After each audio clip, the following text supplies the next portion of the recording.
once again, the gift that keeps on giving, Kevin Durant proving time and time again, you can't make this stuff up. One-star teammate just isn't enough. It's just not going to do it. Even though this Suns team, after they made the trade for KD, was one of the favorites to win the title, the team obviously didn't have enough depth, didn't have enough continuity, couldn't build up the chemistry. They're back with a new coach this year, and clearly, the team just wasn't adequate the way it was. Even though KD and Devin Booker, just by themselves, as good of a duo as there is in the NBA, maybe not now after the NBA Finals, we will crown the champions with that title. But if anybody's number 2, it's these guys. And when they get an entire season under their belts, it will surely be a scarier sight for opponents everywhere. But what I do not understand is you just look around the league. I mean, maybe we're preparing for something to happen. Maybe somebody else, like the Miami Heat, hearing a lot of rumors, Boston Celtics, they're going to make a move. Maybe someone's cooking something. And the Suns are like, well, we got to get to that first. The new Suns ownership has shown a lot of initiative and just aggression, acquiring star players like less than a year. And they have KD, now they have Bradley Beal. But my point about this is that if you look around the league, what was the real big 3 in the NBA this year? Because maybe you could say the Bucks with Giannis, Drew, and Chris. There wasn't a big 3 like this. We had years of the Warriors having this bullshit team, and the Cavs did have a big 3 of their own, and obviously the Heat having a big 3, the Nets having that big 3 with KD. He's been a part of most of the big 3s that have existed, and there really isn't a big 3 like this in the NBA today.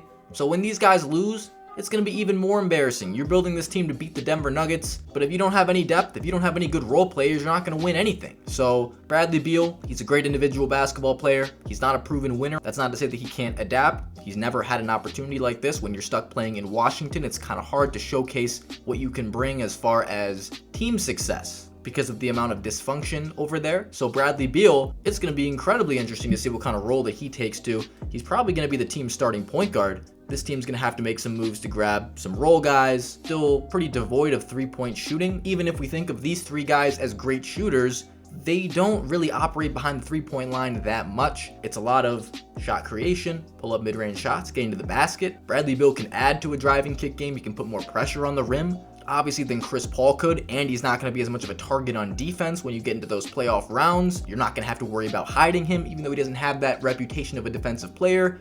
Once again, in a completely different situation where he doesn't have to expend as much energy to creating the entire offense.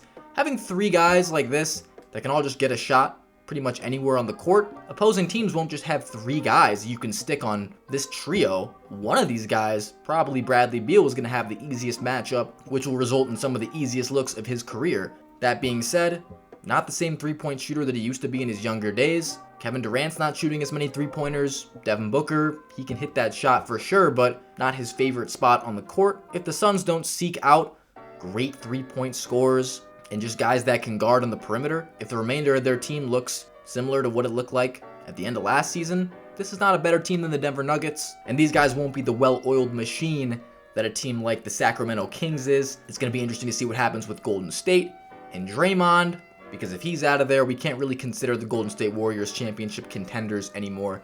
But the Suns definitely make it interesting here. I'm just really tired of Kevin Durant. This man can never play on a normal team. I do not think it would have been that difficult to fill the rest of the roster up with good high-end role players to put around KD and Devin Booker and have them run the show, and that could be a championship team. That duo is good enough to build a team around as your 1 and 2 and contend for a championship with any team in the NBA. But the fact that you have to go out and get Bradley Beal, you're trying to buy your team, not build your team.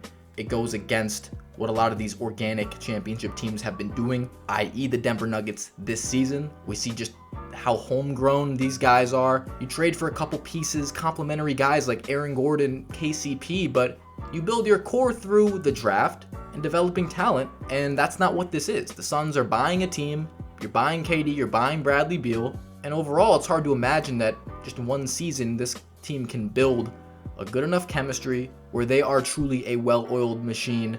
With a new coach too, you're going to be starting from scratch in a lot of ways. Bradley Beal's never been in this position. He's going to have to learn how to play a completely new game. Not to say that that will be difficult for him because, like I said earlier, he's going to have a lot easier matchups. He's going to have less attention on him. He's going to be getting the easiest baskets of his career. But that being said, only one basketball to go around. All 3 of these guys are iso ball type players. Not to say that that's all they're good for by any means, but on a given night, one of these guys is not going to be touching the ball enough. So it's going to be interesting to see how they fill out the rest of this team. But like I said, if the supporting cast looks anything like it did at the end of last season, this team is not going to win a title. And even if they do build this team with nice role guys, a good stretch forward that can take defensive assignments, even if you find that piece, Frank Vogel is going to have his work cut out for him as far as designing the offense. And he's not like an offensive first head coach, more of a defensive guy, which leads me to believe it's going to be up to the players and Kevin Durant as far as how we divide the responsibilities, how we run this offense.